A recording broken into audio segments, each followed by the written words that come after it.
कांद्याने केले वांदे.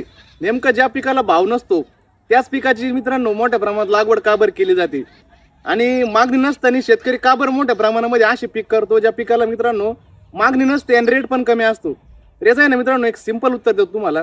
या पिकाची मित्रांनो मागणी ना कुठंच कमी झालेली नाही बरं का. अख्ख्या देशांमध्ये बांगलादेशमध्ये याला आहे ना भरपूर मोठ्या प्रमाणात मागणी आहे. पण आपलं सरकार मित्रांनो आपलं गव्हर्नमेंट काय करते सध्या डोनाल्ड ट्रम्पला खुश करण्यासाठी ना मित्रांनो अमेरिकेचा माल आपल्या भारतामध्ये आणतोय. ज्यामुळे मित्रांनो माल यायच्या आतच मित्रांनो शेतकऱ्यांमध्ये ना इतकी धास्ती भरलेली की सोयाबीन कपाशीची ऑलरेडी रेट कमी होत आहे.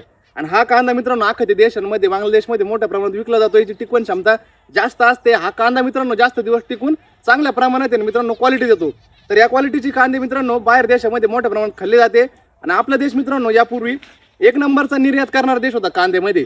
तर या सरकारने काय केलंय तर 8 नंबरवर आपला देश आणलेला आहे कांदा निर्यातमध्ये. आणि हा कांदा मित्रांनो पर्यायी आपल्याला आपल्याच भारत देशामध्ये फुकट विकावा लागतोय.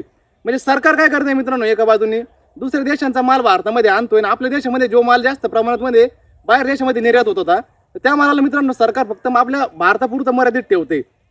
हा प्लॉट बघा मित्रांनो 2 महिन्याचा प्लॉट झालाय आणि हा मित्रांनो प्लॉट आहे ना आपण एकदम आहे एक्सपोर्ट क्वालिटीचं काढणार आहे. पण याला पर्याय काय मित्रांनो हा कांदा फक्त भारतामध्येच राहील आपल्याच मार्केटमध्ये सर्क्युलेट होईल आणि याचं मित्रांनो काय भेटणार आहे आपल्याला 8 ते 10 रुपये. हा कांदा आहे मित्रांनो आता आपल्याला आहे ना जवळपास 3 ते 3.5 महिने झाले ना हा प्लॉट मित्रांनो आपल्याला याचा पलीकडचा निघायला आलंय. तर याचं मित्रांनो काय होणार आहे याला पण सध्या चालू आहे 10 ते 11 रुपये मॅक्सिमम भाव. तर याचं मित्रांनो सरकारने काय केलंय की याचं निर्यात पूर्णपणे थांबवलेली आहे. देशांतर्गत मित्रांनो त्यांनी वाद निर्माण केले अशा देशांसोबत ज्यांच्या संग आपले संबंध चांगले होते आणि अशा देशांना मित्रांनो खुश करायचं काम चालू आहे. ज्या देशाने आपल्यावर मोठ्या प्रमाणात टॅरिफ लावली होती आणि आपल्या देशाचं वाटोळं करायचं ठरवलं होतं. आज मित्रांनो शेतकऱ्यांची अवस्था अशी झाली आहे का सरकारकडे सुद्धा काही आशा करता येणार आणि मित्रांनो ग्राहक सुद्धा शेतकऱ्याकडे वळून बघत नाही.